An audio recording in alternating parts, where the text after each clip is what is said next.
Welcome, everybody, back to the Bag Brigade Podcast,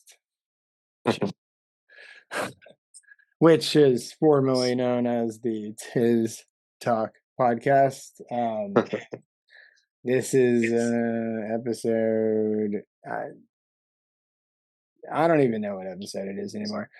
As far as Bag Brigade Podcast is probably like 5. But Tis, if you want to add Tis Talk, it's probably like 60 something. Shit, I don't know. For all the old OGs out there. Anyways, welcome back to the show. I know we don't do this very often anymore, but I'm trying to make it. I figured with everything that's going on, I was like, we gotta talk to the people. By the way, I got my co-host on the line. Too woke to go broke. What's the deal? Chilling, man. It's just been it's been a whoa. How's that? Been a good day so far. I mean, did a little working this morning. Not gonna get too much into that, but it was very slow, and kind of basically got the rest of the day off. Nice. And then tomorrow is Easter. The He Has Risen rally. Is that what we're gonna see on Monday, TooWoke? The He Has Risen rally. Oh, is that what they're calling it? I mean, that's what homie Josh has been saying, just as a joke. I mean, I don't really see. I don't know. I mean, shit. Who the fuck knows, man? To be honest with you, I just it just all depends on if we see he is tweeted. Well, I'll definitely share my screen in a second. I haven't seen any tweets come through. I've just seen a lot of like people making their own tweets, but the only thing I've seen is most recent on CNBC is Trump's approval rating on economy drops to lowest of his presidential career.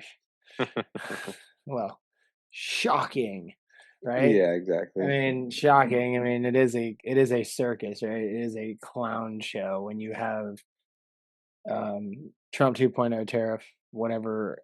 It's a clown show, as we've been saying. I mean, yeah, at least. And 100%. And then you got JD Vance, who I mean, is he even the vice president? I feel like Elon's got more of got more pull than he does, Oh yeah, 100%. And then you got Linda McMahon, the wife of Vince McMahon, the WWF, WWE, whatever, owner, founder's wife, is like the Department of Education. And then you got Howard Lutnick of Cantor Fitzgerald, who's the Treasury advisor or something? Is that his official title? Yeah. Mm-hmm. Yeah, and then you got Bassett, which is his what's Bassett? He likes to be known as the world's greatest bond salesman, and the market gave him a big middle finger recently. So that was funny. What was the drama between him and that dude Navarro or something? Like Navarro was advising like to do certain things, and then Bassett.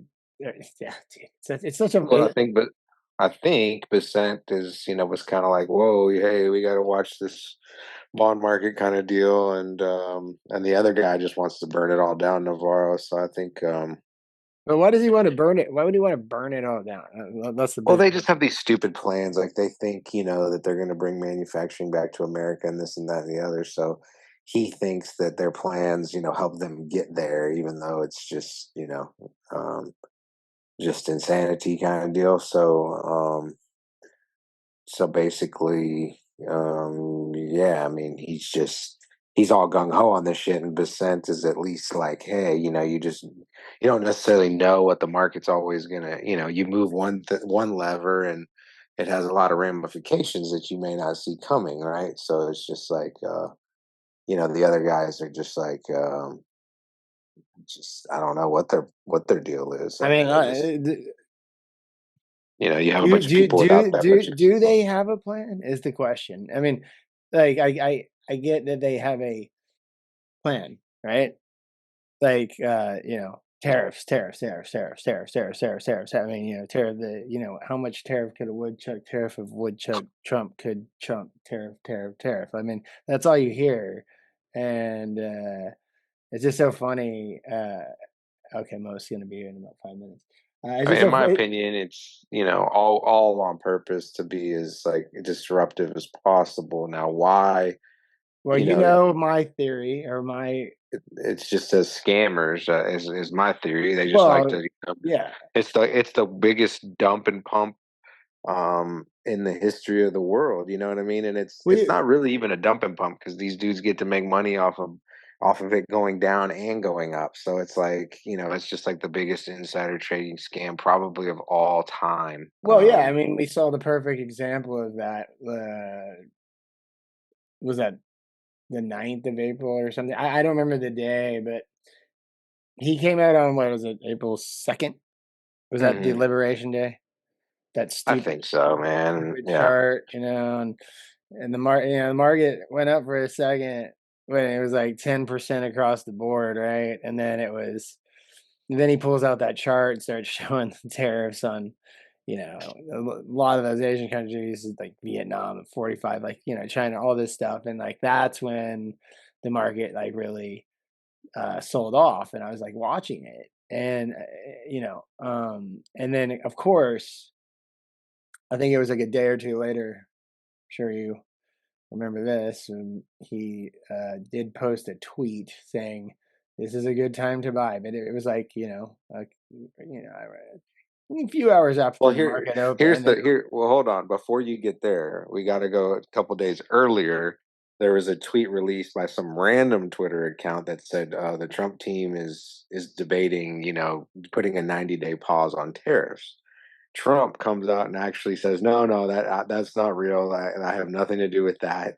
Okay, the market surged like what 40 something dollars or like 40 something dollars in like an hour on that fake tweet, which I guarantee you Oh they were yes, behind. I do remember And this. then 2 or 3 days later, Trump says, "Good time to buy." And what does he do? 90-day pause on So tariffs. So here was the confusion with me, at least, because when he did post that tweet, and I did see it, and I was watching Josh. Shout out to Josh at the Trading Fraternity, Stock Market Live, um, homie. But yeah, he basically he said what it said was, "This is a good day to buy," or whatever, and then yes, right after it, it said DJT, right? So I think it yeah, was really yeah. hard to understand, like, if he was Well, he talking did about that in order to DJT, like the stock, like Yeah, his he did that in order to obviously like be able to have deniability of yeah, everything else. You know yeah, what I mean? To just be like, sneaky, "Oh no, I was talking about Trump stock. Like, yeah, we got it going on over here," kind of shit. yeah, yeah. Um, I mean, and right, obviously yeah. talking I about mean, so yeah, so hold on, tangent. Here, let's finish this. So yeah, the market goes down, and it's not just the market we're talking about here, but this is a bond, crisis. not quite yet. Well, but we're calling it the basis trade. Okay, I mean, Yeah, but at what? that point, the bond market was still at its high. It was still like yields were at their lowest that we had seen them, and then all of a sudden, I think it was like a few days later that they plummeted off of all Right, that right, and we craziness. were in Yeah. the TLT puts that did very, very well actually. Um, but like, it's just crazy because that tweet came out, and Uh-huh. and you want to talk about insider bullshit? I mean, this has got to be the most illegal. I don't even know how. I mean, Some I call it. I don't even call this insider trading. This is straight up treason. Yeah, it's just straight up. I mean, I mean, it just is. This is one treason. hundred Like, percent manipulated at this point. Like, the yes, market's always manipulated people. If you don't realize, like, why don't you do if you ever want to realize that but there's never has it been manipulated by one dude. by So one man, yeah. yes, it's one person's tweet, comment, whatever, and so that same day, as I'm sitting here trading, I think I had SPY calls that were expiring that day, like pretty freaking far out of the money, like 545, and we were way I did. over that.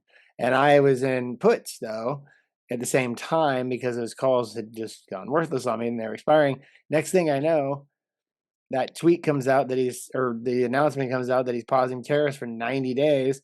And dude, SPX SPY, the S&P 500, shot up like a rocket and ended the day up 10%. NASDAQ 12%. Those contracts that I was holding were worthless. They were zero.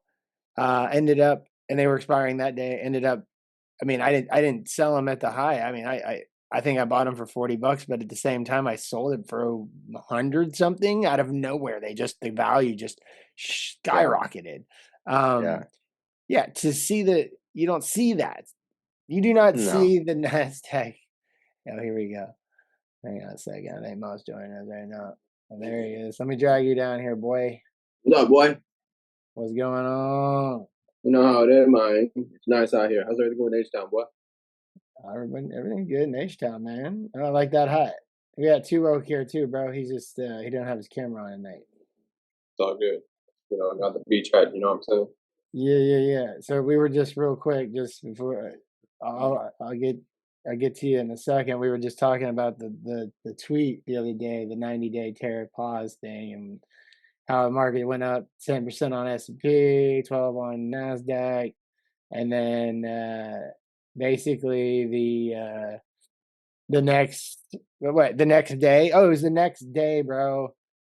First of all, there was videos of Trump. Like, I don't know where they got these videos from. Like in the talking about this guy made $500 million. yeah, there's that. I mean, a lot of people made money off of that. And I'm sure those dudes were like, "Shut the fuck up, dude." Yeah, but even like retail traders. I mean, like I'm just saying, like if you followed that tweet, I mean, you know, you could have absolutely crushed it. Like I said, I was holding contracts that were worth a penny, but they went up, you know, I don't even know how much percent that would be, but it doesn't matter. The next day, the crazy thing is, and this is when you know that the market's rigged again. And I learned something that day. I was like, wait a minute, shouldn't the markets be halted? It's above 7%. I didn't realize the circuit breakers only kick into the downside, not the upside. That's kind of crazy, right? Like you think it would kick in both ways on the indexes. No, I wouldn't. But yeah, I mean, they do it for individual stocks. For individual stocks, not the index. They only do it. They only do it for individual stocks when somebody's getting their ass pounded that they know. You know. No, I mean, no, even when it goes, yeah, I guess the hedges or whatever. But yeah, okay, fine, okay. But then the next day, the market, like the S&P, literally. I mean, I'm sitting there. I'm like, oh shit! It was at 6.75% negative, right? And I mean, you know, the circuit breakers kick in at 7, and it would like touch 7, right? It was like it would touch it. 7, it would touch it, and then it would touch 7%, like, and maybe go slightly like 7.02. I don't know, and then the algos kick in, right? Like to keep it from circuit breaking. It was very obvious. Let's just put it. That's how very manipulative. It did it twice. Like I was like, oh shit, and it's gonna do it again. So that all I'm trying to say is the market is extremely manipulated, not only by people, but they have their algos that are set to do certain things to, you know. All right, let's be honest here. This market, in my opinion, is obviously more than 80% plus computer manipulated. 20%. Well, yeah, I mean, just if you really want to see it, it's by the money flows of big money that's flowing in. Go watch the SPY 10 minutes before market close. Watch it actually 15 minutes for market close, and then when it gets to that 10-minute mark, we call it the 10-minute rig. Watch those candles start moving in like insane direction, watch them move because that's all the algos, that's all the bots kicking in, doing their thing. I mean, that's what's going on. I will not be surprised. Added to your point, that all that we witnessed on that day of the tweet and on April 7th. With that fake news that came out, I would not be surprised, and I can obviously say this, that all this was pre-programmed to happen at a certain moment in time. Time exact, we don't know, but that's my opinion. I personally think that this was all just programmed to happen. because programmed. I mean, that's what we were trying to find. That's what we in TooWoke were talking about. Is it like programmed? Like, what is the plan? like scheduled to happen at a certain moment in time, not at an exact moment, minute, or hour, but to happen at a certain X moment. Like, okay, we're going to make this happen at this time frame, right? Just because, and then it programs. It's scheduled to happen at that moment. Obviously, witnessing what we're all witnessing. Obviously, activity of insiders is beyond the naked eye. Like we see that every single day, day in and day out, we're in the market. I mean, like Trump gave not only his homies an opportunity that day, he did tweet that shit, and he gave. I mean, if you were willing to take the risk, I mean, you know, he gave everybody the opportunity. He gave everybody a free gift that day. Basically, if you did follow it, I will say that. Now, that being said, this goes beyond equities, and we all know that, right? I mean, this is now become, you know, when the bonds started, you know, bond prices, not yields, started crashing, and yields are skyrocketing at such a rapid pace. Like we've been higher on yields, more, you know, in the past few years. We've been lower on bonds, but we've been higher on yields in the past couple months, like 6 months. Right, but we've never plus. seen the velocity of how fast it dropped, like we just saw. Yeah. That was kind of where all of a sudden Trump, you know, starts, you know, backtracking on some of this. And honestly, I you know, I don't know, man. I don't know what his plan is, who he's listening to, and just, yeah, you know, I don't know. It's one day it's this, the next day it's that. The market doesn't know how to respond. I mean, every Mag 7 stock right now is underneath, except for Netflix, is underneath every major moving average daily, at least. Netflix is the only one. They're crushing. With the consideration, their earnings they were already above them. Netflix was the only wait. one. Let me add a point. With the consideration also that SPY already has a death cross on a macro scale. We all know. Yeah, we did get the death cross. The death cross is where it does become very challenging for that to literally skyrocket above the 200 if it has a death cross, unless algos decide to do whatever the heck they want to do. But that's not gonna happen. I mean, I'll pull the charts up here in a second, but what I'm getting at is look, the death cross, for reference, people, is when the 50-day moving average does cross underneath the 100, 200, 100 or 200 day. Hold on a second. I posted it, but it's all good. It doesn't matter. It's when the 50 crosses below the 100, I believe, and if it goes to the 200, I mean, that's even worse. But the last time we saw that happen was in 2022, and that was when we started hiking rates, right? And so, yeah, that's very bearish. And I've been seeing all this shit.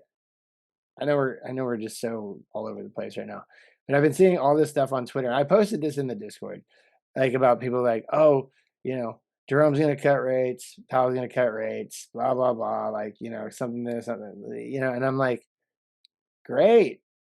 That's not, but they're all calling for a bullish, like calling that bullish. And yeah, they just don't. And I'm like, that's not bullish at all. They just don't care. That's not bullish at all. That's actually bearish. And I even made a point in the server. I was like, I've been seeing all this. I'm like, I don't know what these people are thinking, but like, here's I'll a perfect tell you why example. they think it. I'll tell you why they think it is because most of them only started trading at all or even looking at the stock market in COVID years. Maybe. I mean, I don't know. I mean, some of these guys that I do follow, I mean, I have been following and kind of respect what they post, and I'm like, whoa. I'm like, no, that's not bullish at all. Look at the Fed funds rate.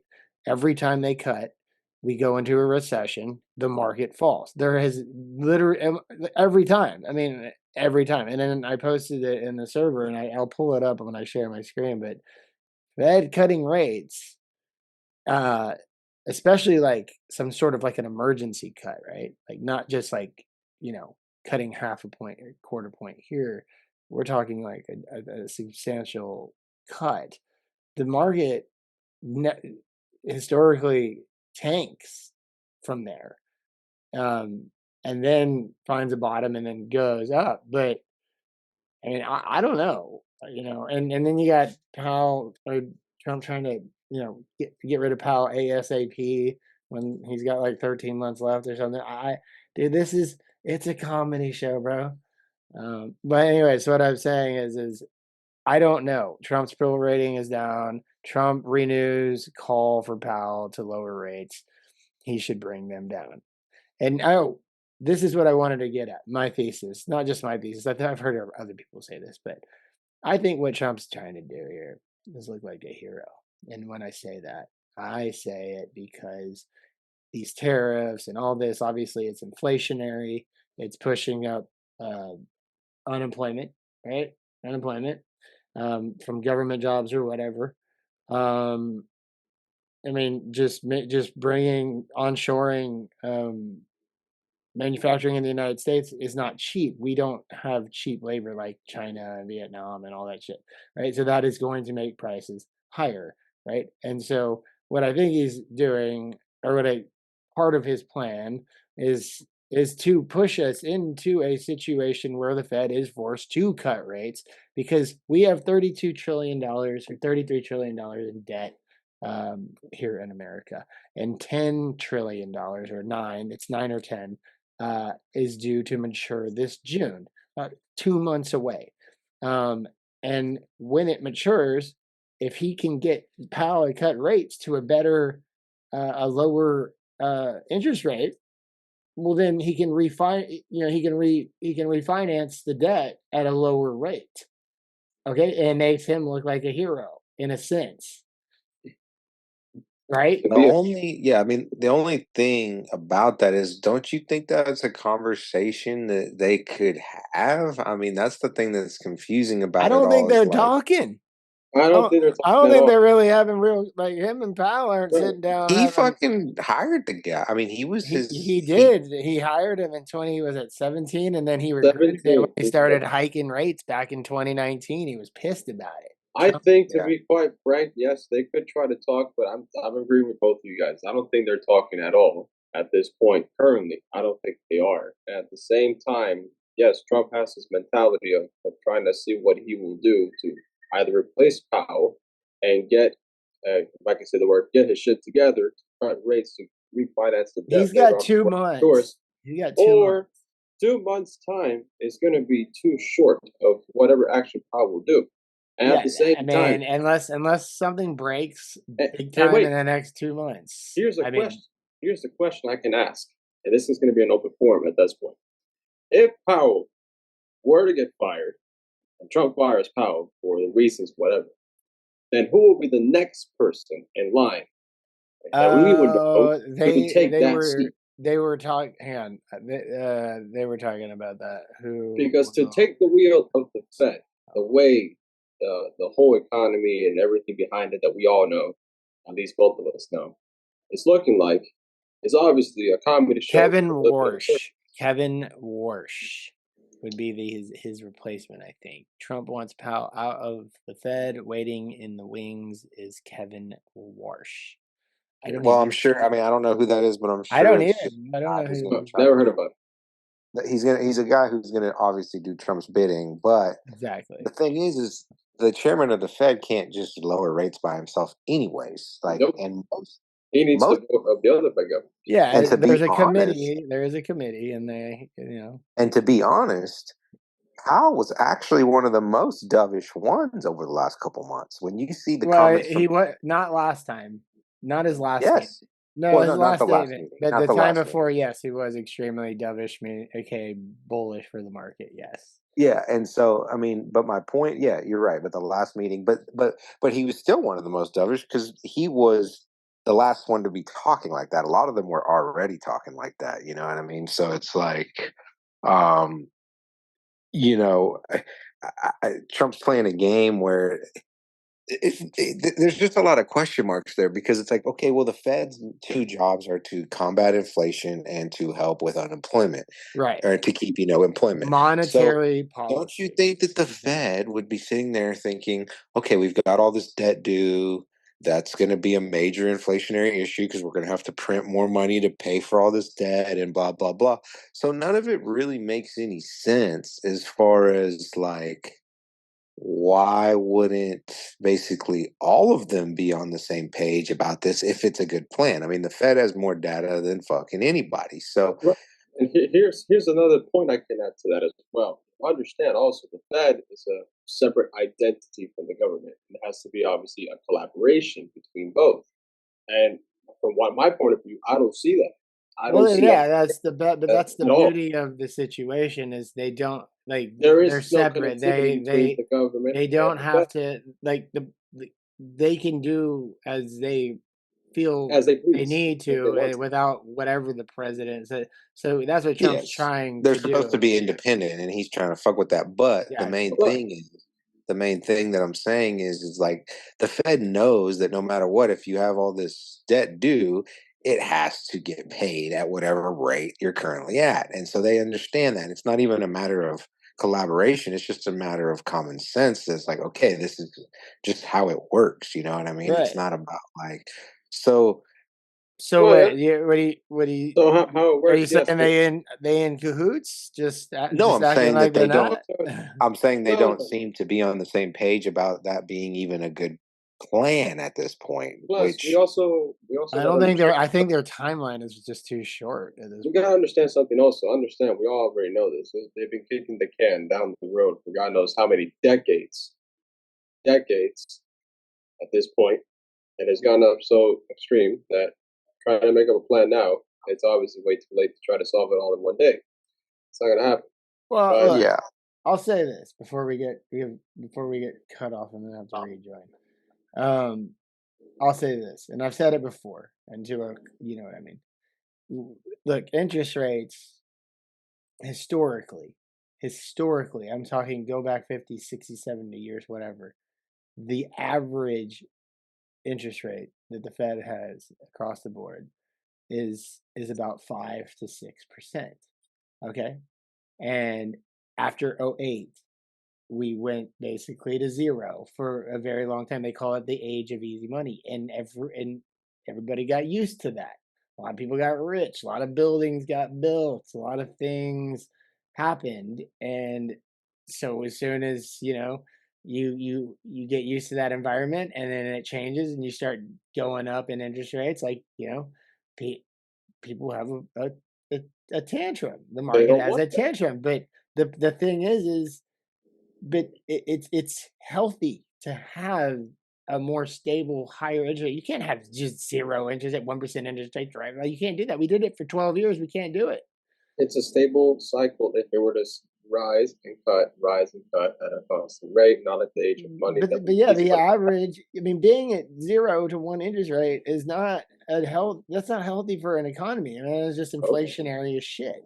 That's basically adding steroids to the economy, which obviously at And we the did end, it we were at like 0 to 1% for almost a full decade. And when they tried to raise them in 2018, 2019, when he was doing his first tariffs, the fucking market had a tantrum. yeah, You the had the whole crowd said Christmas Eve massacre of 2018, like all that shit, man. Like, the well, crowd said here's one thing about that is the one thing is though, like, to be fair, and I mean, you know how I feel about tech anyway. I think 80% of tech companies. Now, I'm not talking about the Mag 7, but I'm talking about all the other ones that are these 10 and $100 billion companies yeah, that your basically. Dells and your Palantirs But I'm and just saying, like a lot of these companies that shouldn't even exist, a lot of these startups that have become worth billions based on basically nothing, and the reason that that exists is because of that lower interest environment, because we've switched from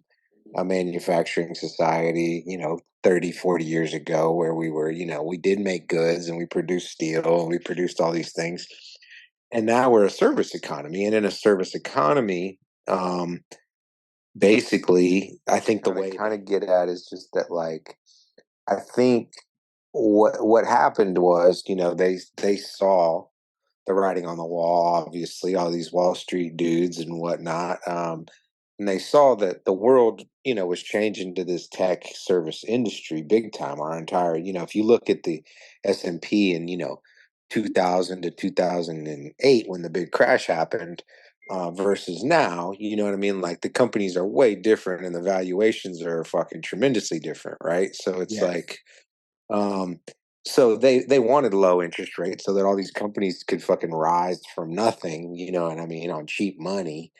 Most of them never made $1, you know what I mean? It's like, or it took them a decade too, you know, or the ones that made it, it took forever exactly to do it.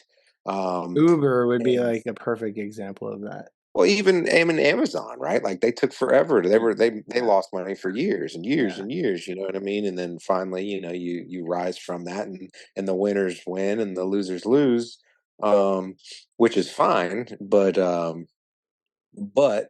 point being is that, like, you know, you can't do that forever. And when that economy rises, and it was doing extremely well, better than I ever expected, to be honest.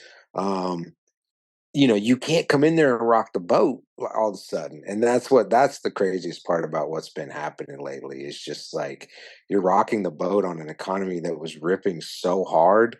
And just my experience from that is '08. Like I was an investor back then. I wasn't a trader, but yeah, didn't you like grab Caterpillar at like a really good price or something? Yeah, I grabbed Caterpillar, Ford. I grabbed a lot of things at a super good price. And I made like that's the beauty of all of this, though, man. I made like 3 and 4x on my money. But if I had just held, I would have made like 15x on a lot of the shit. But anyways, like I owned Caterpillar at around $10, bro, and that shit went. You know, it was like Dude, Caterpillar's again sky high right now, like all time high. But anyways, and you know, those used to be badass companies in America. And they take a lot of money, but they borrow a lot of money and they pump a lot of money. You know what I mean? So it's like good times are good for those companies, bad times are bad. Whereas this tech business, um, you know, this is the first time that our market's been even more than the .com bubble. Our market is way more intertwined with tech nowadays. You know what I mean? Oh, I mean that's the Mag 7 controls. I don't know the exact percentage, but I mean just of the S&P, it's a. I know Nvidia is like 6% of S&P. That's just Nvidia, right? Yeah, exactly. So add Apple, add Google, add Meta, add Netflix, add Tesla, add Amazon, add Microsoft, you know, like you know, so when tech starts getting hit, I mean, it's gonna drag it all down, bro. I mean, what used to be Exxon, Shell, well, IBM. they used to call it FANG, right? Facebook, Amazon, Here's Netflix, what I'm going with Apple. what I'm about to say. Here's Apple, what I'm about to say. What used to be the strength of the weight of the market, which I still remember this when I was a kid, which was Exxon, Shell, IBM, to name the top three. Now, what weighs the market the most is obviously the Max 7 Tech. Well, I mean, and those companies still do weigh in, but the thing is that, you know, oil companies tend to move. They don't move like, at least in the options world, like they don't move like, you know, the Mag 7s or No, of course not. And No, so I think it's just a matter of like you know, that's why we had what we had for so long. And I think, you know, they act like it just kind of happened because of the '08 crash, but it was like it's all, you know, Wall Street gets their fucking hooks in, and they saw what was coming, and everyone wanted to start these new companies for fucking cheap and see who could make it, you know what I mean, on other people's cheap ass money, you know. So are those days over yet? I don't know, but Trump's definitely putting a test on everything in the market right now to see how resilient things are. Look at Tesla, dude. I mean, we're talking about a 50% decline from its peak, which when it went to like 480 or whatever. Yeah, which happened, which is after November. Well, I mean, the post election. yeah, I mean, and then it drops back down into the to where it's normally trading at. I mean, you know, whatever. Elon doesn't give a shit. He's a multi-hundred billionaire. But like, what I'm saying is, it's just it's. I mean, it's kind of crazy the flip not to go on too much of a tangent here, but like the flip, before, Elon aligned himself with Trumpy, it was a very crippy, loved company. Like when I say crippy, obviously I'm talking about the Democrats here, and now it's completely flip flopped. I mean, now it is it is a blood company, the Republicans, and the Crips are literally blowing up and destroying Tesla dealerships Yeah. over this, which it's crazy. Right, I long mean, time. Elon is a crazy guy. I mean, I respect the man, but I mean, sometimes you got to question what the fuck is he doing? Like, So you gotta start questioning what he's actually doing.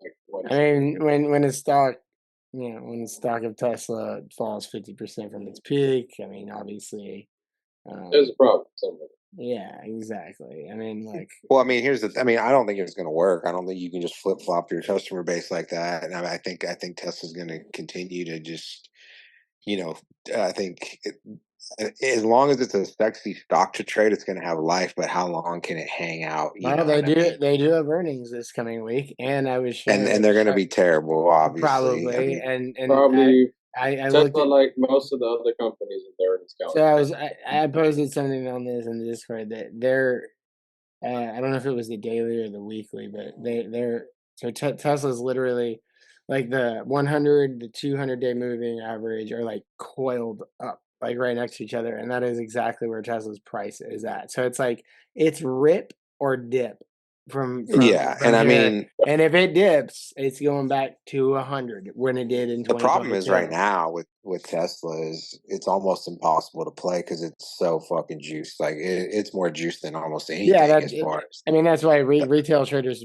typically traded on a Friday, on Yeah. zero days Yeah, because no, the this was a premium. Tuesday earnings. It's going to be one of those ones where you basically should probably stay the fuck Oh, far away from I it. mean, But yeah, I wouldn't touch it. I wouldn't. Yeah, I would just not touch that with the IV crush alone. I mean, anything out of the money, the implied volatility will crush you. I mean, you might as well just play the yeah, post yeah, earnings I on would not touch that. that with a 10-foot pole. I would not touch that. Yeah, I mean, it's just too expensive. It's just too expensive. I mean, and yeah, same thing with Netflix. So we just saw, and shout out to Ghost Recon on the server. I mean, he bought the 10, the 1,050 calls on Netflix. Even though they had great earnings, they only went up like 3%, right? And yeah. It ran up beforehand, like everything yeah, does. but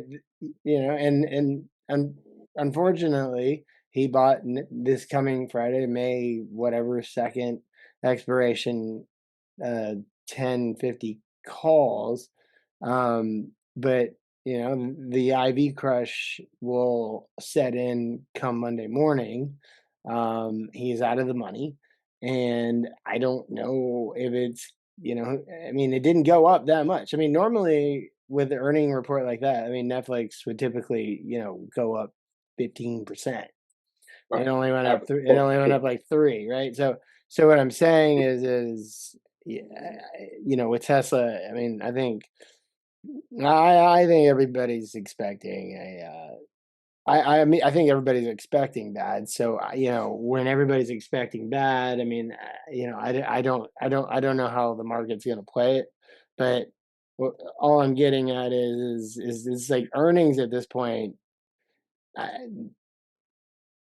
I don't even think they fucking matter because it's so there's so much uncertainty with the tariffs. That's why That's Netflix The only best, went up 3%. yeah, yeah, right. exactly. Uncertainty is at its peak right now. I guess With tariffs. Netflix is sort of like a hedged is not sorry, hedge is the wrong word. Is it does have some distance from these tariffs, I Yeah, guess. and it also seems a little bit more recession proof. You know what I Yeah, mean? Like, recession proof is what the word I was looking at. Yeah. but tariffs especially, yeah, tariffs don't really affect it Yeah, directly in almost Netflix, no, any but way. Tesla, oh yeah, baby. Yeah, it does. Big time. It does. So like that's the thing, and Apple as well. I mean, they've been manufacturing. It's something interesting. I mean, for Apple to manufacture their iPhones in the United States it would cost the American consumer to buy one. It would be like $3,000-$4,000, if they had to start manufacturing. And that's where things started getting wild. And I think the Trumpy administration or whatever started, or whoever and giving them some passes. But even when they gave them the Nvidia and all that, like a little bit of a grace period, like then he comes back and says, well, yeah, but they're still going to be at a baseline of 20%. It's like every day it's something different with this guy. It's something new, and it's the craziest volatility I've seen in a long time. And I think we're due for a little mini rally. I mean, as I was saying earlier, you weren't on here yet. I don't simply because. Well, I mean, there's always going to be a mini rally in these types here's of the reason I don't see one that really is of much importance. potency is because motherfucking I don't think Trump and his homies wanted to. I really don't. I think that, I don't know what You're right. I just really don't. You're right. And so if it starts running too much, you'll see them coming out with tweets to literally try and fuck it up. And so it's like that's what we're gonna see. I agree. It's a day trader's. This is a day trader's like dream. Well, but we do need a rally so that these premiums can come down a little bit. We need some flat. Look, as long as the VIX is anywhere north of 25 or 30, the premiums on SPY, QQQ, they're gonna be out. They're gonna be jacked every time. Right. I mean, obviously, we all know one thing for certain. For this administration, we're going to be having one of the most volatile markets that we've had in recent times with all this crazy. Well, the difference between like we had the dot-com bubble, we had 08. 08 was pretty aggressive, I'm not gonna lie. 2018 was aggressive. I mean, COVID was an aggressive thing too, but the thing is COVID was like I don't like to count COVID because it was like, pandemic shit, like, world freaking out kind of thing. But it did V-shape recover very quick because the Fed stepped in, cut rates to 0. Well, and the government basically said, hey, we're going to do whatever it fucking takes. So it was like, okay, everyone felt like their money was safer in the market than anywhere, basically. But the velocity of the moves, even from the downside, even to the upside, is insane. I mean, I've never seen it. 08 was worse than I think most people realize that are a little bit younger, because like the S&P literally lost half of its value at one point, 56% from top to bottom. So that would literally be SPY at fucking like 285. I've posted all. I don't know the numbers exactly, and people don't understand like that's how that like shit can go that way really quickly. No. What is happening right now? And the thing is and what a lot of people don't realize is the bond market, right? The Japanese yen, gold, things like that. I mean, all of these things that we pay attention to, but most people don't. Those are I like to call them snitches. The bond market is a snitch. It's gonna tell you kind of what's coming your way. Now, when you start seeing the dollar and equities and bonds and even gold shit all going down at the same time, oil, that's something that doesn't really happen. The gold part, that's a topic I want to tap into in a little bit on this podcast. Tap into it. I'm just saying, like, when you start seeing normally, equities down, bonds up, or dollar up, equities down. When you're seeing them all down, even on an intraday basis, like, I mean, all that's showing is, fear of capitulation, people moving to cash or moving their money into other things besides the U.S. dollar or gold, or because gold has peaked. I mean, gold is still rising. I mean, but it has come down a little. No, it had a little fart of a day. Yeah, I mean, it wasn't shit, man. Like, it wasn't shit. I'm just saying, gold's been on an insane tear, which is... Here's what we got, boys. Here's what we got. I'm going to ask some little key pointers here. We got an everything bubble. That's what I like to call it. Yeah, the everything bubble. Absolutely. Everything bubble. Anything that goes from bonds So the money pressure from the Fed, interest rates. What else do we got? That's also a bubble. Commercial real estate loans. Oh, I mean, we can get into that. I mean, okay, that's so a whole other topic, but that's another black swan right basically, there. The point is, you have so many factors that are obvious on how big this bubble is of a market that with just one toothpick of something going to shit, it just causes, as we all know, the famous domino effect. That when one thing gets affected, it starts affecting the other. Now, how can they control the fact to stop it if it's that massive of a bubble, which it is beyond anything that we witnessed, even the dot-com. Yeah, I mean, it's a super bubble, bro. This is even the housing crisis of 2008. Yeah, this is a super. It's a super bubble. Yeah, it's a piece of caca. 2008 is a piece of poop next to what piece we of have caca, right man. It's like a sandwich de jamon, man. Exactly. So if you imagine when just one thing pops and goes to shit, whether it's the commercial real estate market first, or whether it's the interest rates, or whether it's the rate cuts that come after, whatever it is that comes first, that doesn't go right. I mean, the capitulation is going to be obviously as volatile as we can possibly think of in our heads. And, well, as much as it wants to drop, it can drop 56% like 2008. It could be worse than that. We don't know how far it can go. I posted the levels in Discord. I think the very bottom we could go. We got two major levels. We got the bottom of 2022, which is the bear market of 2022, right? Which I don't know exactly off the top of my head what that is. I can share my screen a little bit, but below that you have the top before the COVID drop, right? Which is very close to the 2022 bottom.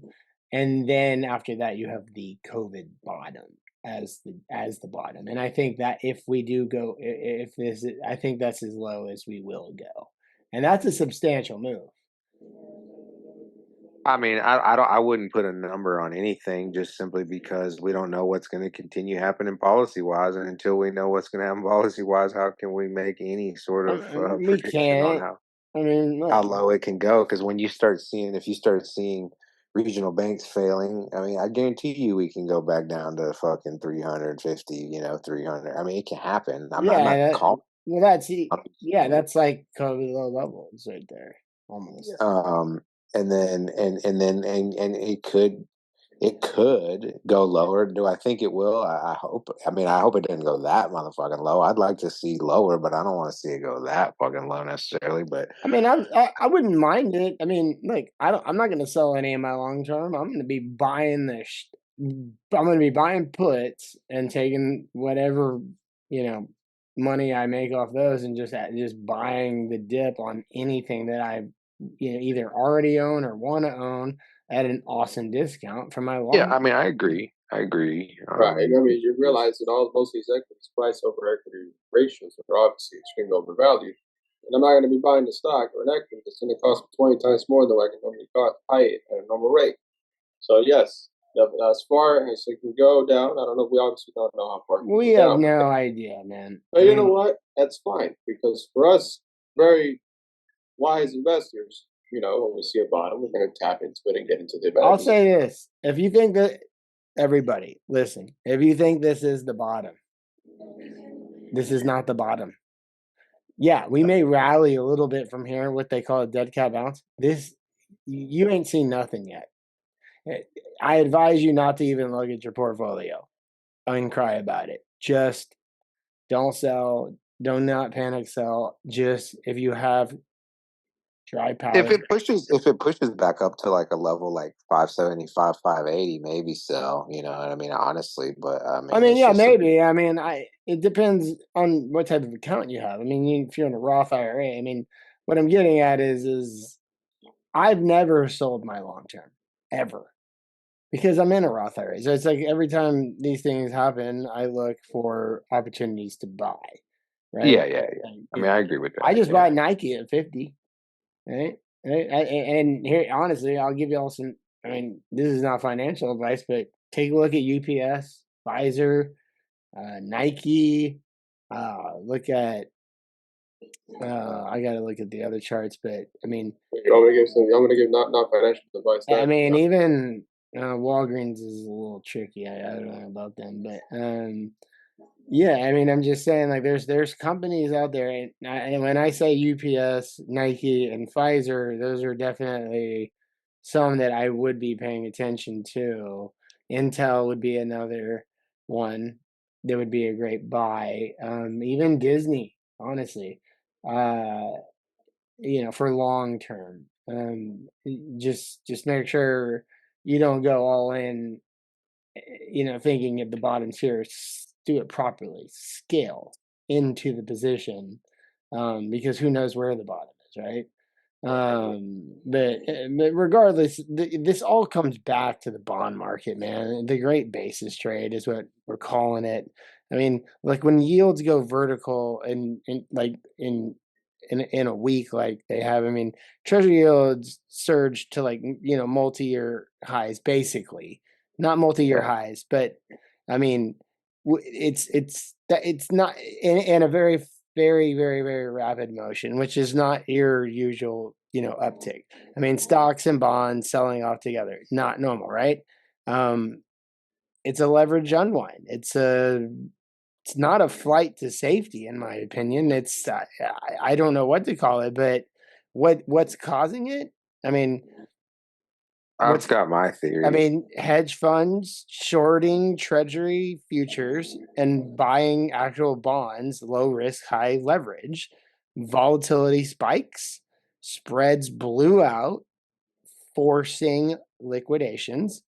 Funds are dumping bonds to unwind trades to, make yields surge. Hey, Chuck, here's a question I'm going to ask just because I want to ask.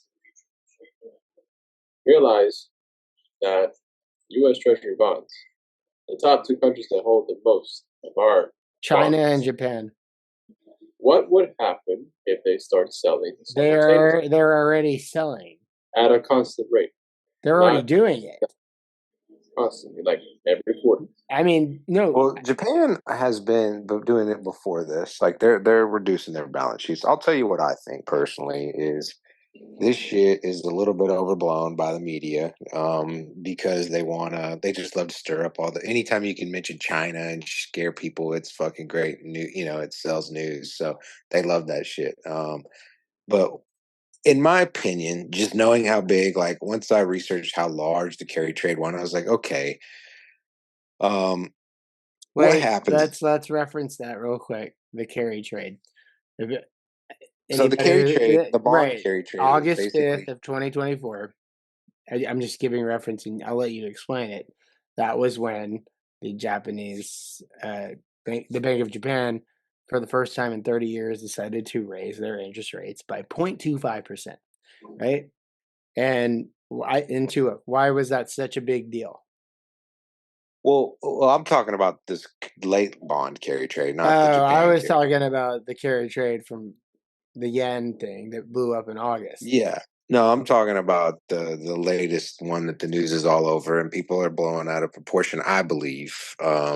As far as like the global, they want to pitch that globally people aren't trusting the bonds, so they're going to sell them.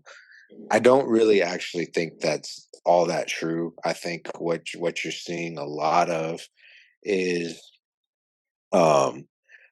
basically it's just a things coming together at the right time to fuck over the bond carry trade, which is what I thought you were talking about when you were talking about the great carry trade. So the bond carry trade is a high frequency trading, aka the basis trade. That's what they calling it. Yeah, the basis trade. Yeah. And what it is it's a high frequency trader, basically, but it's $800 billion is about its average. Sometimes it can be about like 8% of the bond market, and sometimes it can be as high as like 30% of the trading going on in the bond market. This shit should be illegal. There should be no high frequency trading. They don't provide shit. And every time if you ask a high frequency trading company what they do, they provide liquidity to the market. It's only true in a good, healthy market, and a healthy market doesn't need liquidity.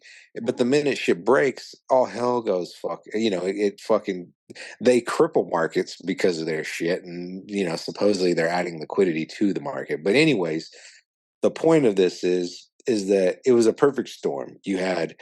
When you have tariffs, you have a lower demand in bonds anyways, because what happens is when people are doing trade and they get dollars, a lot of times these countries just turn around and put those dollars into treasuries, because most of the time, it's cheap and it's easy to do.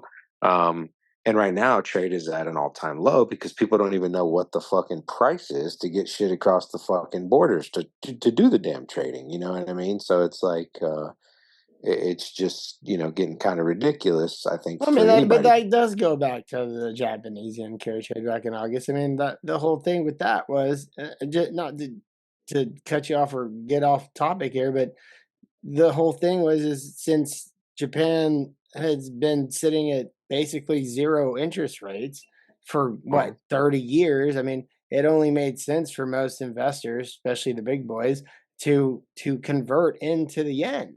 Right, the Japanese. Yeah, well, because for a while they were actually getting paid to hold yen. Exactly, you know what I mean? and then when that 0.25%, which is very minimal if you think about it. Yeah. But when you go from getting paid money to but if you do the math, and I'm not going to do it, when you have like billions or trillions of dollars, it was trillions of dollars. Yeah, exactly. A 0.25 increase is why we had the fiasco on August 5th. Now, that was a one-off thing. I mean, we rallied from there. I get it. One-time thing. That was it. It was very fast, but I mean, it did drop significantly that day. I mean, I will never forget that. I mean, what's causing this, right? I mean, look, in my opinion, it's the basis trade unwinding.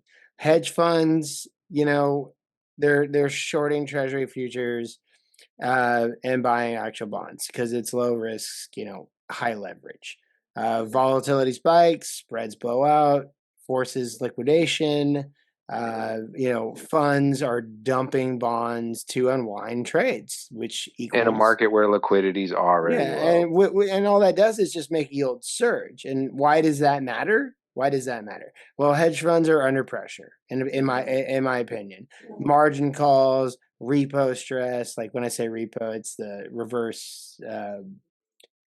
What is it? The reverse repo facility. The reverse. The repo stress in liquidations. I mean, short-term funding rates is spiking, which means stress is like the plumbing. And stock down plus bonds down equals hedge funds, not retail, are driving this move. I mean, for the most part. And also you have foreign countries also selling. I'll add on to that. Right now, obviously the liquidity is dried up as we speak. And there's right now, as we both know, as we all know, there's a massive flight to the sidelines with all this uncertainty that's going on. Well, yes, that of course. That massive flight. Obviously, I've been seeing throughout last year, 23 and 22, the highest amount of corporate selling on almost all companies that we could possibly think of in the market. Aside from Warren Buffett having the biggest pile of cash. Yeah, I mean, shout out to the G of all G's. So there is a massive flight of this whole sidelines that obviously people are just parking cash and putting into safer assets. Obviously, including metals like gold. It's still going to keep skyrocketing as we speak. So, yeah, liquidity is grinding up to the massive. It's not going to be like how it was for these past, since 2008, 19 freaking years, or since 22. I mean, if things continue the way they continue, and not to be the biggest bear in the world here, but we could see something way more massive than 08. 100%. 100%. The velocity and the speed of things that are happening. And I'll add on a point. I'll add on an expansion of a point.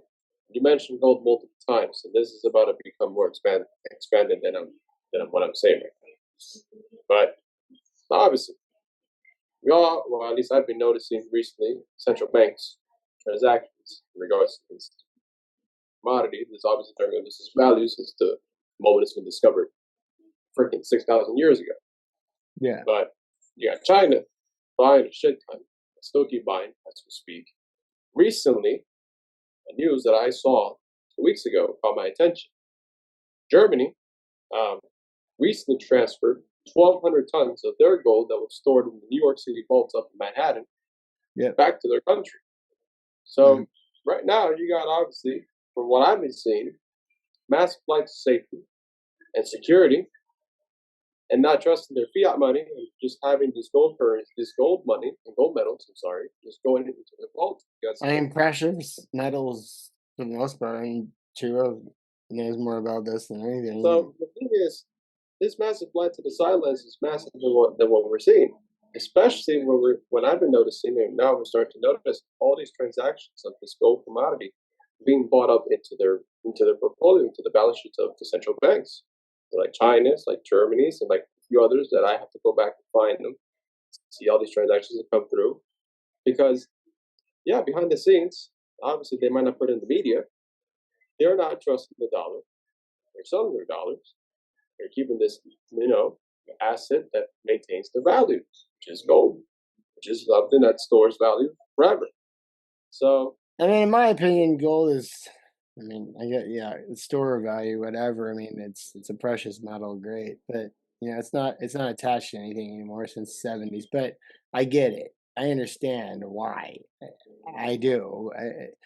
The bottom line that basically, like, all I'm saying is, it's just like, everybody, look, what you really need to be watching, instead of like your individual stocks or SPY, like, you need to watch the 10-year yield. I mean, it's the canary in the coal mine, right? You need to watch, more selling pressure if the yields push higher and TLT, continues to drop. You need to, rebound in bonds equals, it's signaling that, forced selling might be done, for a reason, meaning the Fed is stepping in.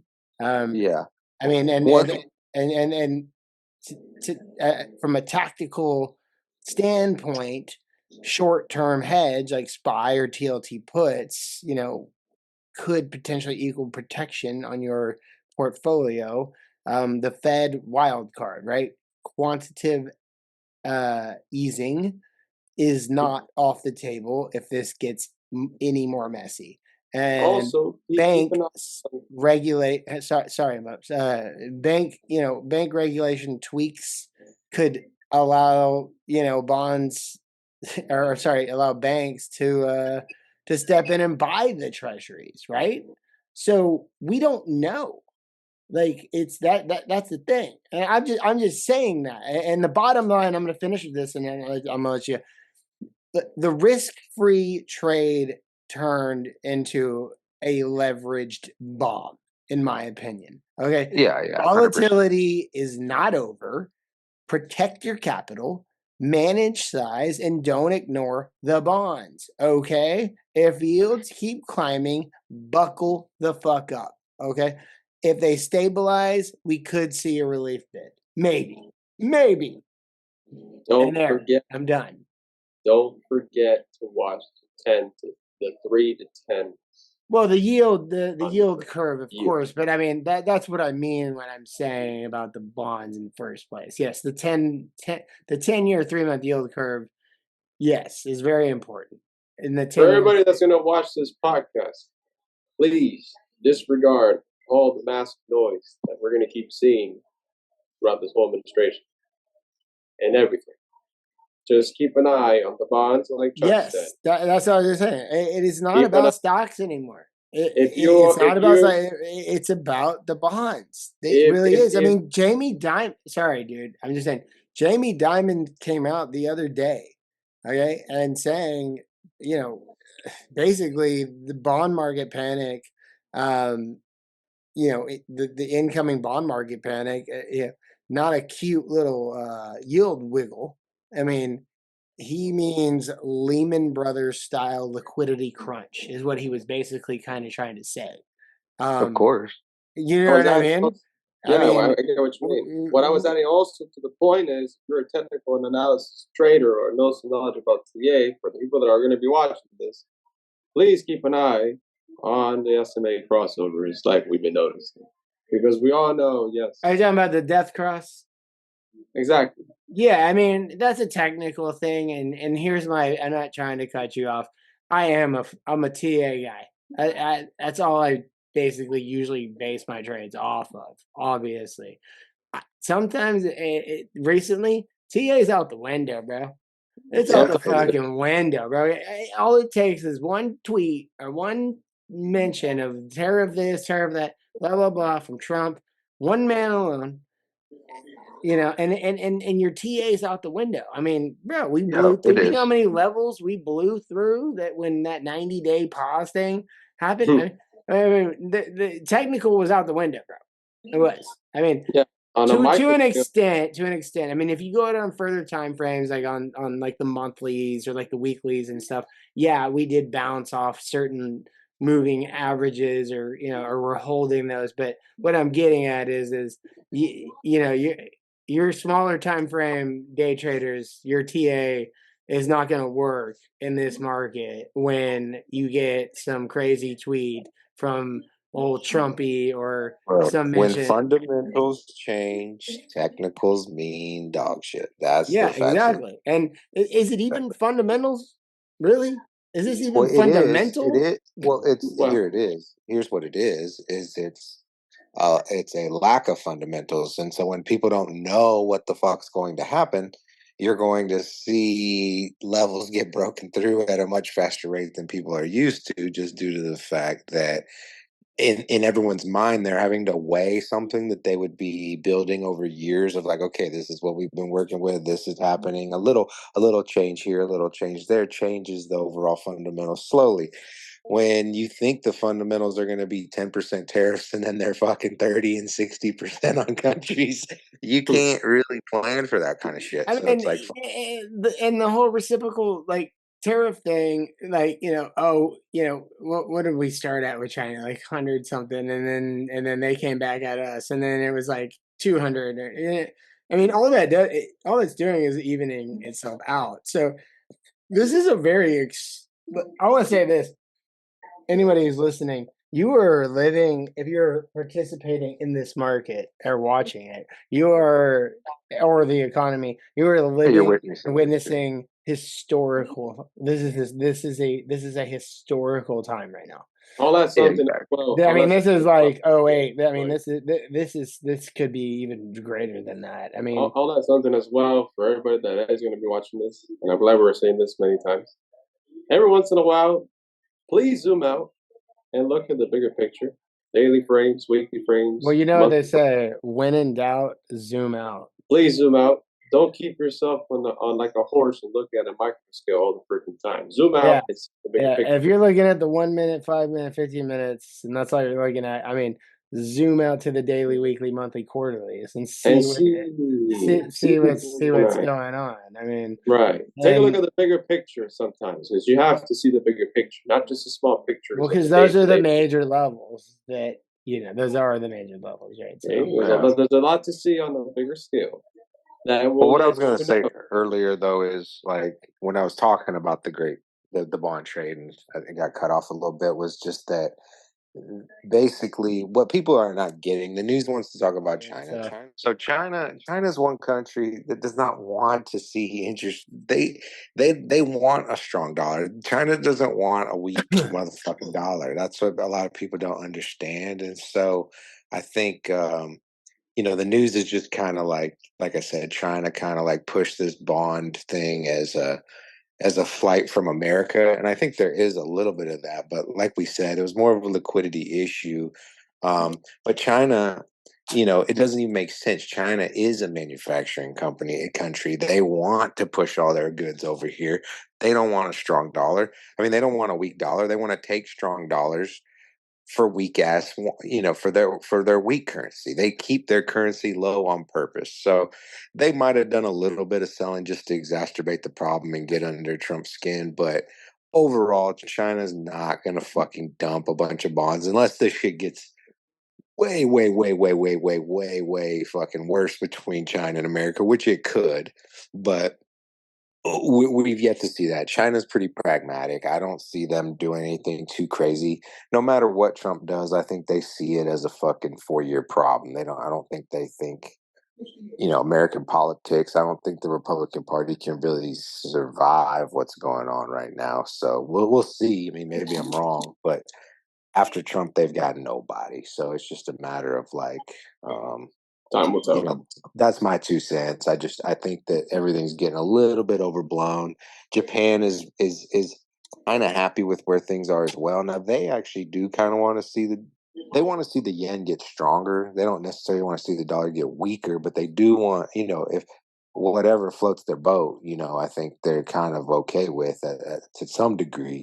I agree with that 100%. Yeah, I mean, they're like, okay, we don't have to really increase interest rates right now because the dollar's sucking and our yen is staying at the levels that we want them to stay at. Yeah, the dollar's been falling, the yen's been rising. That is 140. They want about 140 to $1, and that's like kind of their line in the sand, and so that's where they're staying, and they've been doing I don't want to say they've been doing a decent job. A lot of it's just fallen into their lap. But they plan on keep reducing their balance. Trump basically gave it to him on a silver platter.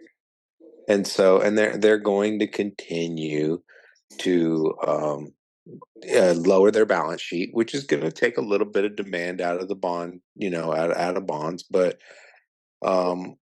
overall, I think that my main thing, we keep saying what to watch for. The main thing is, and what I've been saying ever since November, which just can be a testament to too, is it is all about bonds. Since November, that's all I've pretty much been trading. Yeah, but I got wrecked on them too.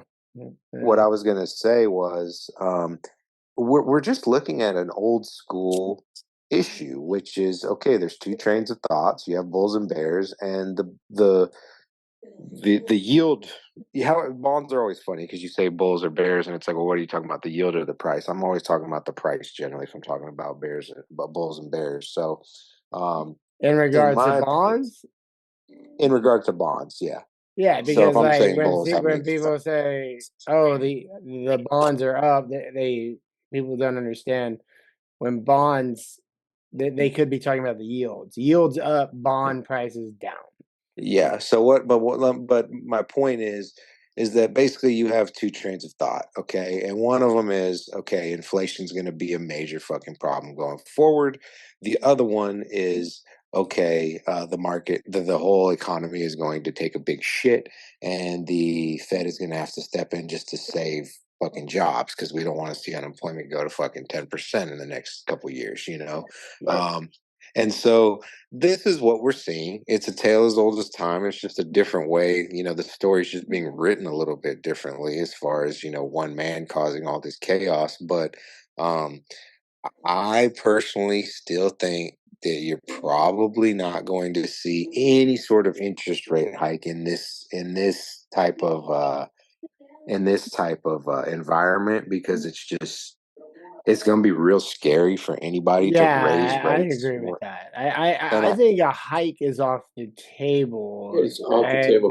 I think staying paused is. But my point is, well, let me finish. My point is that creates a reasonable floor on the bond prices, and if we want to talk about UB or we want to talk about let's use TLT as a reference. TLT, the price is pretty much going to be the low 80s. You're not going to see. You could see 78. That would be very 78 low, like we saw in 2023, but you're probably not going to see anything lower than that. If you do, then you're actually seeing things a flight. That's if you see TLT.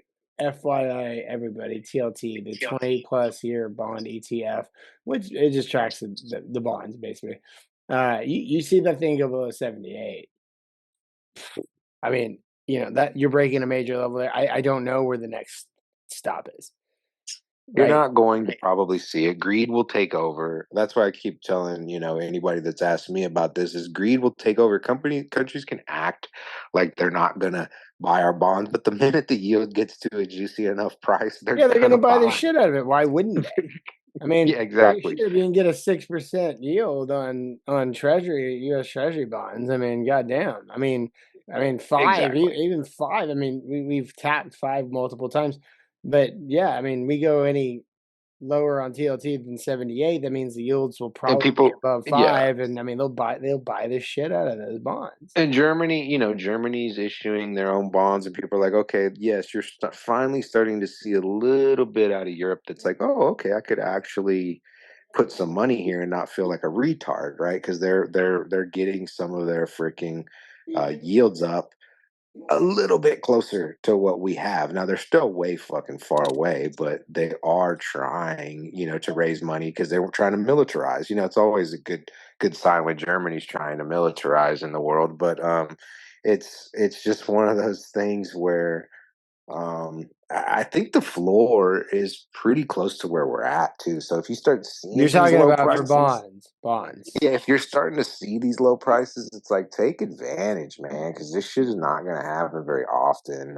If It's you're really gonna do not. it, just be cautious with the options on TLT. Just because. Yeah. If you see TLT go to 78, just buy the Just fucking buy a shares. shit ton. Yeah, I mean, just buy TLT.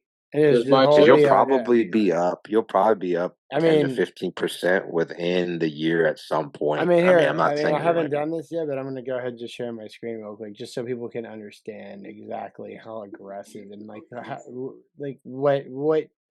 why you should do this. Okay, so hold on. I know that.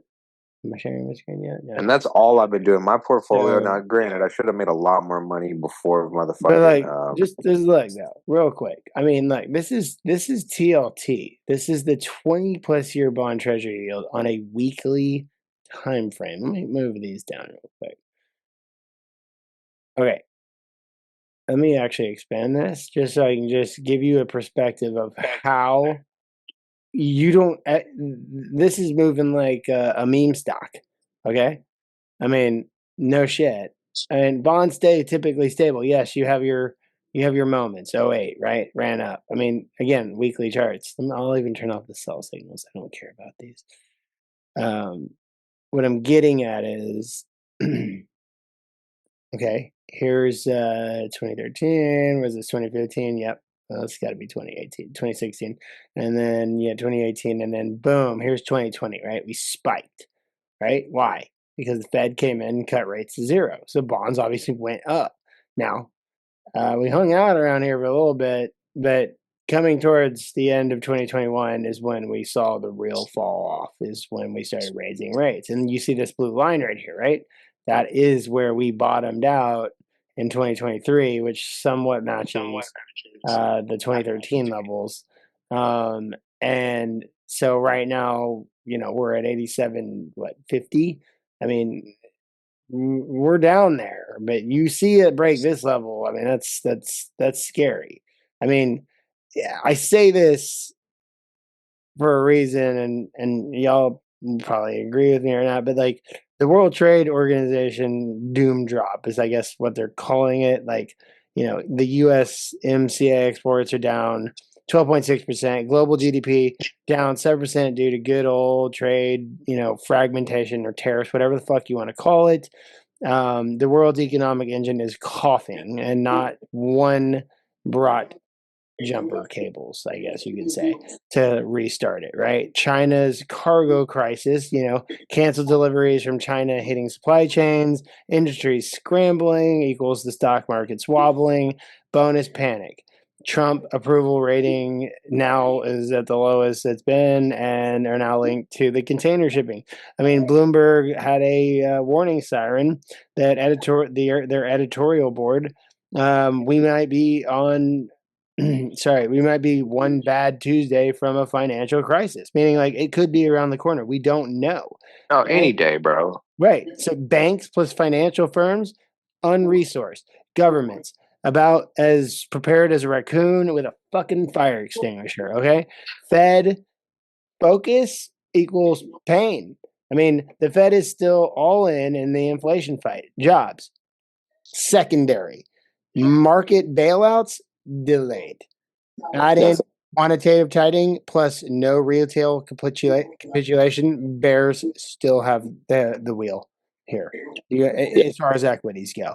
I mean, the bearish outlook is apparently, and I disagree with this. I think we've been in a recession, but we're not in a real recession yet. But let's just say that the GPS has rerouting itself through a mid-economic collapse. High interest rates, tight money, broken supply chains. Sounds like a setup for a technical difficulty, my friends. Screen on the economy. Okay. And I'll end it with this.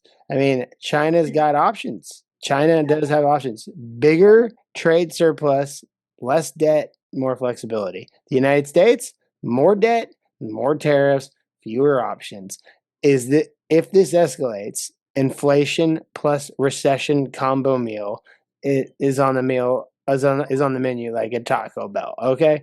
And overvalued and unconfident. Okay, markets are still priced like it's 2021. Weak macro plus high equity allocations equals a big disconnect. If Trump's policies weigh on growth, that disconnect turns into, oh, fuck me, or oh.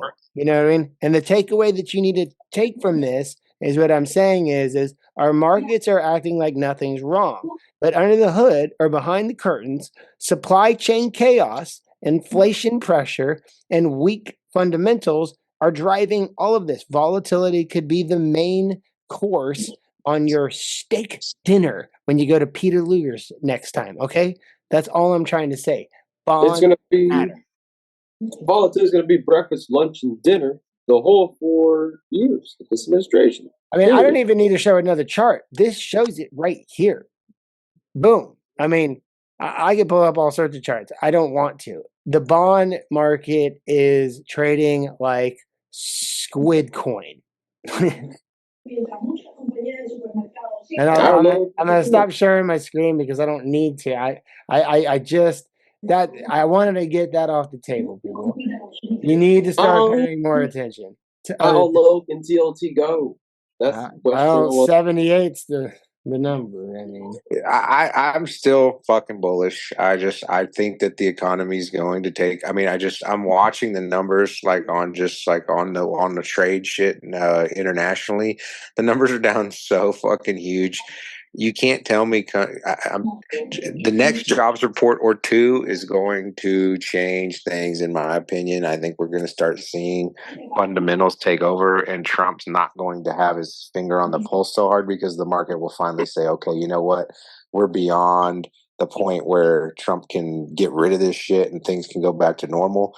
We're going to get to a point where people are like, okay, it's broken no matter what he does at this point. And then that's when capitulation is going to set in, is when people realize, okay, he doesn't have his finger on the pulse anymore, which no one wants him to have his finger on the pulse, but they still have hope that like things can turn around quickly. I mean, look, Trump could, at the end of the day, whatever his plan is, you know, he could make some deals. He could come out of this looking like a hero at the end of the day. No, he can't. No, he could. No, he could. He cannot. To a bunch of retards, maybe, but no, he cannot. The reason I say this is if he pulls off what he's trying to do, or what he says he's trying to do, and it actually works, and things actually do settle. It's going to take time. I'm not saying this is happening this year. It's not going to happen. I'm not saying it's going to. I'm saying it is. There is He can't. You're saying it could happen. It can't. It literally cannot. I mean, it's a pipe dream. I don't like to say that anything is impossible, right? So it's about as close as you can on a macro level. I mean, yeah, okay. It's like buying an option that's worth a penny and thinking that it goes up. Yeah, okay. I guess he's going to be successful in what their actual plan is. I mean, I think his first success use tariffs. Well, look, here's what's going on, guys. His first success is going to be if he can get interest rates lowered and refinance the fucking $10 trillion in debt. It's not even the point. The point is for them to use tariffs in order to increase the tax base on the lower and middle class a little bit more silently, right? If you say, hey, we're going to tax you 25%, people will freak out. But if the tariffs hit them slowly on the prices, they don't notice as much as who fucked them, right? He can still blame Biden and shit. So they're going to increase the tax he's always base. going to blame Biden. They're going to increase the tax base with tariffs. And then they're going to give all the fucking richer people tax cuts. That's the whole motivation here for a lot of this is like, hey, we got to increase the tax base, but we still want to give ourselves tax cuts. That's what the tariffs are all about. It's all about money flowing into the government coffers. Who pays more when it comes to tariffs out of their check? Lower and middle class people, right? If you make $100K and you spend 50, then guess what? Those tariffs just affected half of your income. Whereas the guy who makes $1 million a year, is it fucks the middle class more than anything. And the lower class. This is the lower class, but really the middle class though, because the lower class is already sort of fucked anyway. I mean, like the middle class now. I mean, Jesus. I mean, but here's the you thing: can't even fucking buy a home these days. I mean, it's that with the more. And then guess what? All these poor people that are already barely hanging on, they're going to have either more welfare or the government has to say fuck you. And then what do the cities look like? We're going to have fucking homeless people everywhere. He's not going to come out of this looking like a hero. I think he's a bit of the scapegoat. I think they've got a perfect patsy here to be like, oh, dude, we can make everybody just hate and blame Trump and forget that we were all there at his inauguration fucking shooing him on. You know what I'm saying? Like, that's what's going on I here. mean, look, to end it real quick, like, as we've been saying, man, it's a comedy show. When you got Elon, Lyndon McMahon, you got Howard Lutnick, you got Bess and Navarro.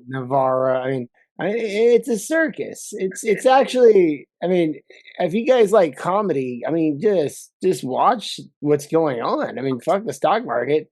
I mean, just look at the back and forth, like decision making that this administration is making. I mean, like again, we don't talk about politics on this show, like the Democrats. But it's Crips and Bloods. I mean, Trump. I don't even consider him a blood.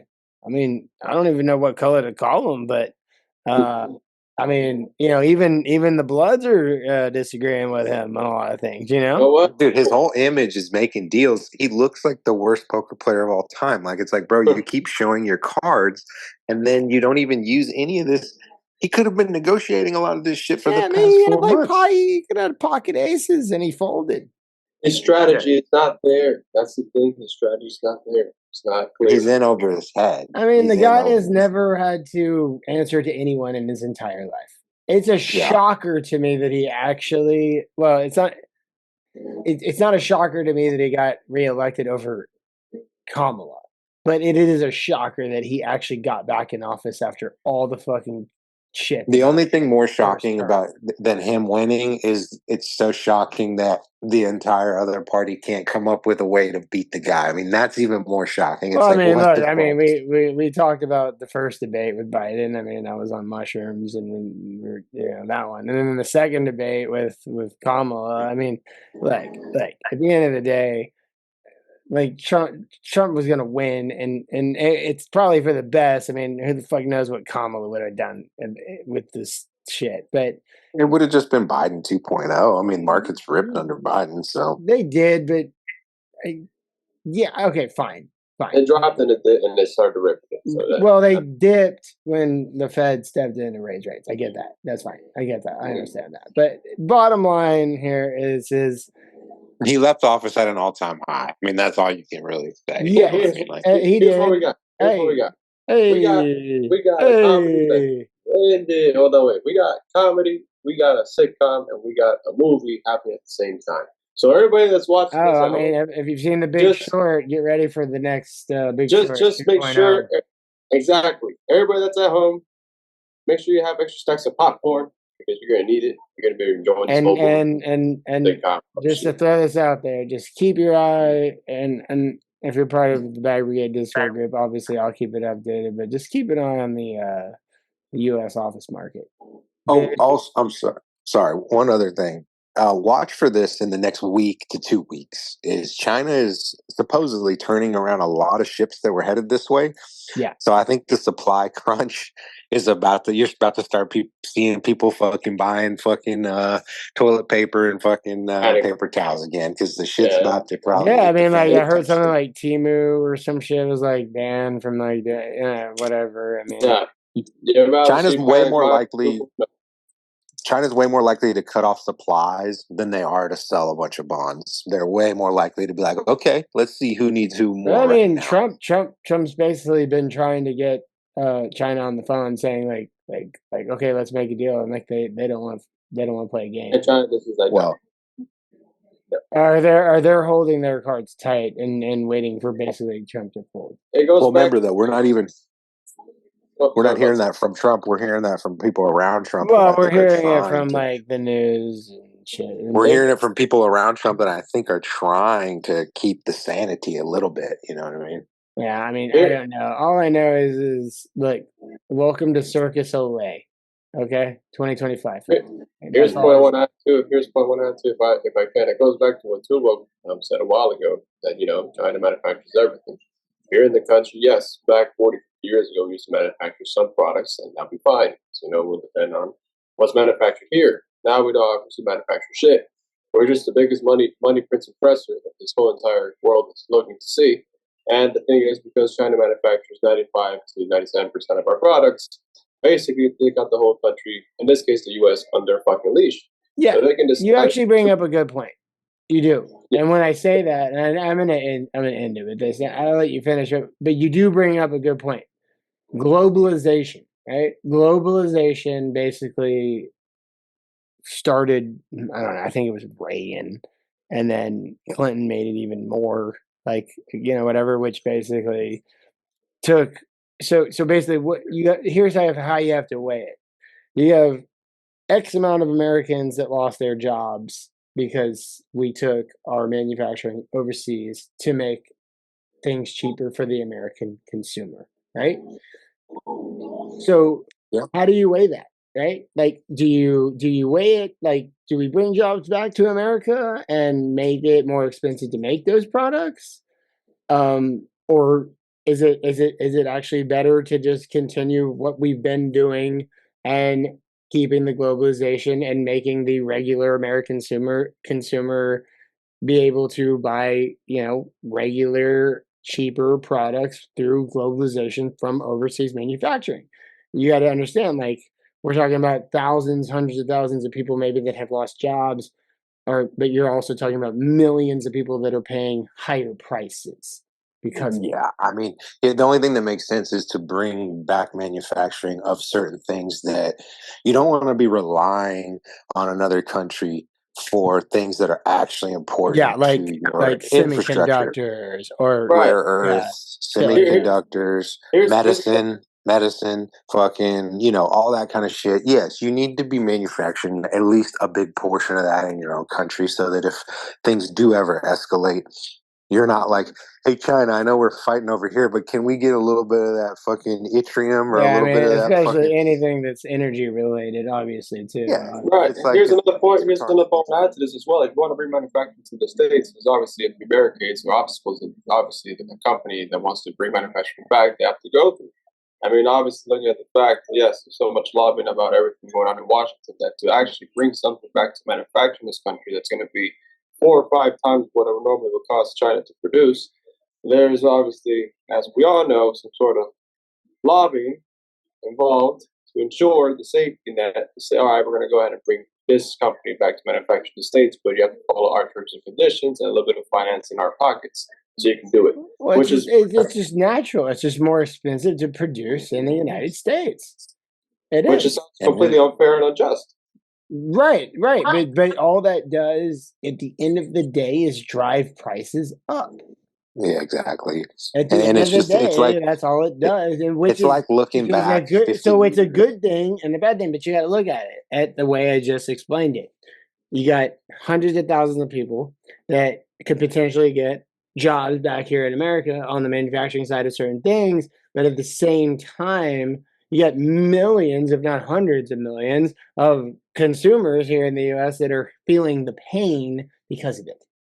It won't work because no matter what, okay, Trump's going to leave. The 150, 200% tariffs aren't going to stay, right? So just think about it like this. You open a factory, okay, and your job is to make fucking shoes, okay? And I can make a shoe here for, I don't know what it would cost, probably, I don't know, $10 an hour or $10 per pair or some shit. China's making them for $1. Right. Even with a motherfucking 200% tariff, they're still motherfucking cheaper because in America, you're going to have a worker who's got safety standards, you got pollution standards, you got motherfucking unions, you got healthcare, you got all these things that add costs that still aren't going to be fucking able to compete with the foreign countries. So it's like looking back 50 years and going, I remember when America was doing this, man, and blah, blah, blah, blah. And it's like, but the world's changed. The golden ages after World War II, The old man is looking backwards in time thinking, hey, it all goes back to boomers in their yards, bro. It's a fucking boomer thing. This is no. Yeah, do them. This is hey, and shout out to all my boomers out there. Dad, pops, whatever. Like, hey, it's time for y'all to retire, quit, like give it up, okay? Y'all's time is done. Like it's our time now. Boomers in their fucking yards. Yeah, go work in your yards, boomers, and quit spraying and quit getting people over there to spray your yards. Yeah, let the millennials, let us millennials and Gen get your green thumb going. But yeah, I mean, but yeah, it's an old man shaking his fist at the boomers still have control of this shit, and their time is coming, and I don't. There's going to be a great shift of wealth and all this shit, but anyways, I think we got the point across. I mean, what wouldn't you say? I think we can. There's one other point I wanted to add it to. Yeah, add it. About the ships that China's taking back instead of bringing to the States. Yes, supply shock's going to be obviously through the roof. It's going to be seen across the entire country. There'll be a panic buying 2.0 and so on and so forth. So that gives you another solid example of how China just has this whole country under fucking leash. They can say like how they did. All right, no, we're not going to bring the ships to your ports with all the crazy tariff bullshit you got going on with us. So you're going to have to suck it until you actually make a better deal. And everyone's getting shot in the foot. It hurts China too. Yeah. I mean, guys, this hurts nobody's like everybody's. I think everybody's feeling the pain from this shit. It's what it's really doing to except for showing how democracy only works if you have a somewhat intelligent population.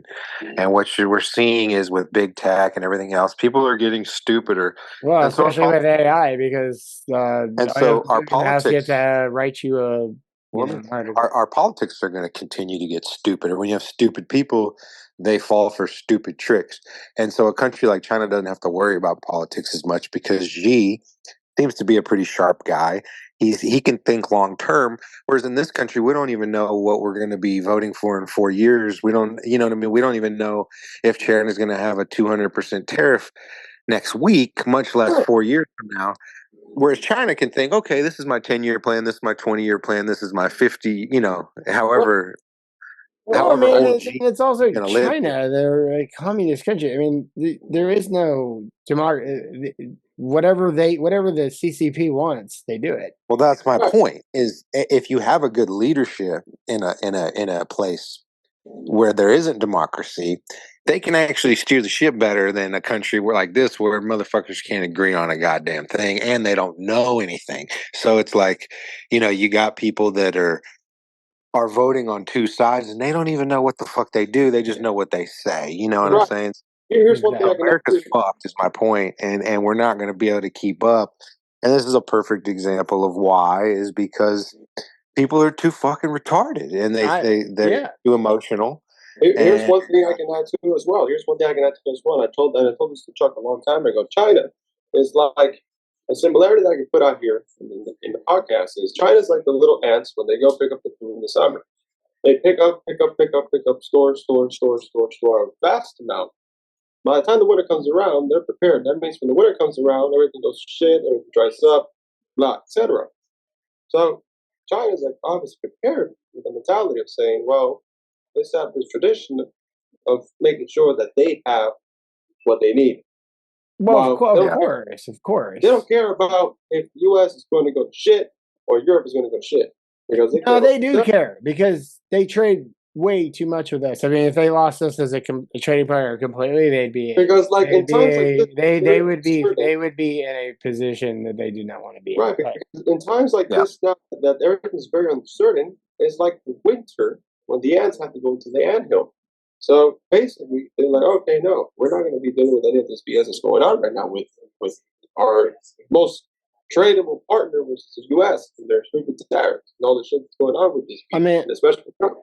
Like at the end of the day, and we're gonna cut it here, guys. I gotta go. But look, right, let's just leave it at this real quick. Look,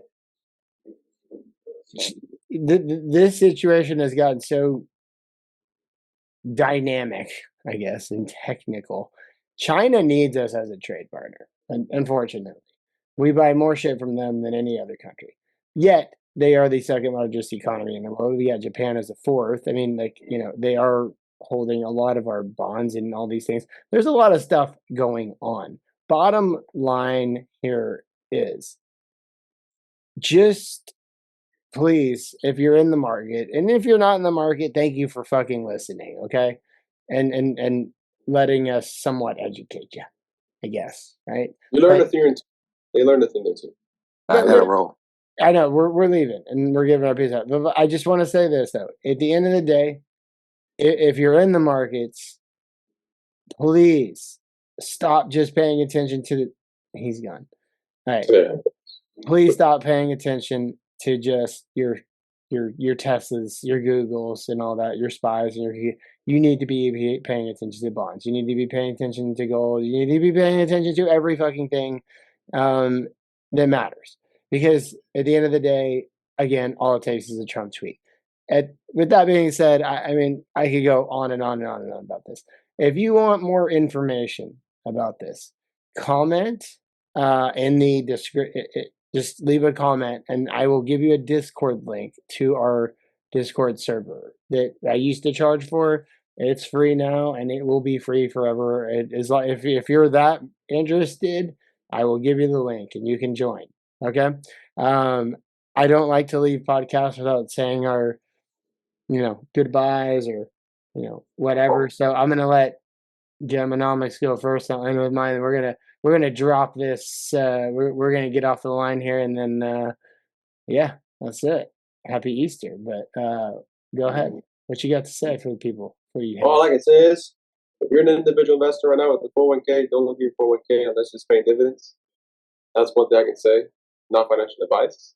And if you have any circumstances about how volatile the market can be, please, and I will say this again, please look at the bigger picture of things so you can realize when in doubt, zoom out. Exactly. So you can find out what is really going on. And don't stick to a micro scale of things. That's all. So I'll leave it at this. I got a couple things on here. And I'm not going to do my usual ones. So number one, Chuck Taylor, Chuck Tiz, Chuck Bloomberg, Chuck. He don't ask why. I ask why not. Because why the fuck not, right? Number two. I made something out of nothing. Thanks for nothing. Number three, do yourself a favor. Because I can't save you. only finger to the sky. Only the higher power. I'm not gonna say God, but only the higher power can. And what were you gonna say? Here's what I'm gonna say. If it's too volatile, don't forget the 1 5-letter word that makes things volatile, and that's called gamma. Gammanomics, baby. Gamma makes things move, baby. Don't forget that. Hey, and on that note, well, I was gonna say something, but I forgot. 5-letter word. Oh, you had me. You know what? It doesn't matter. All I gotta say is thank you so much for tuning in, listening. hopefully this was informative. I know this is pretty straight to the point. I mean, normally we go on tangents and talk about all sorts of shit, but this was straight driven towards exactly what was going on, and I think it's good. I think it was good. Again, you want to be a part of the Discord server? I will drop link in the in the description or whatever. Just welcome to the Bag Brigade, baby. This is what we do. This is what we do. Chuck Taylor, Chuck Tizzle, Chuck Boomberg signing the fuck off. Excuse my language. Mopes, aka Gammanomics. I appreciate you being on the show. Shout out to TooWoke. He had a dip. I mean, that's my co-host from day one from old Tiz Talk podcast. So look, if you didn't understand anything that we were talking about, then you should join the Discord server and let us explain a little bit more. Okay? That's all I got to say. Because, again, don't ask why. You should just ask why not. If you want to get curious, go ahead and click the Discord link and find out more. There you go. That's what I'm saying, brother. All right, man. Wait. I know Mopes are giving he out there at MIA, bro. I'm out here in H-Town. I know I'm wearing an LA hat. It's just because I lived in California for a long time, but On the beach, baby. But yeah. We appreciate you. We love you. Tune into the next episode. I mean, I don't know when it's gonna be.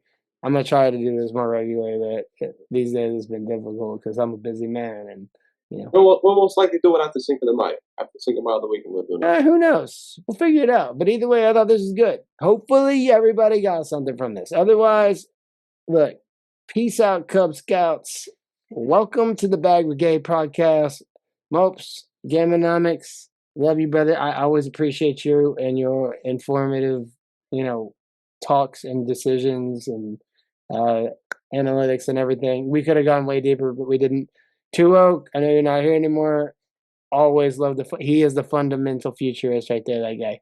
Okay, so when he says something, you better fucking listen. All right, excuse my language. And when I say something, I'm not saying don't listen to me, but you should listen to me. And when I say something, make sure you listen to it. We might learn one little and thing. I'll say, happy Easter. Cheers, baby. All right, let's all.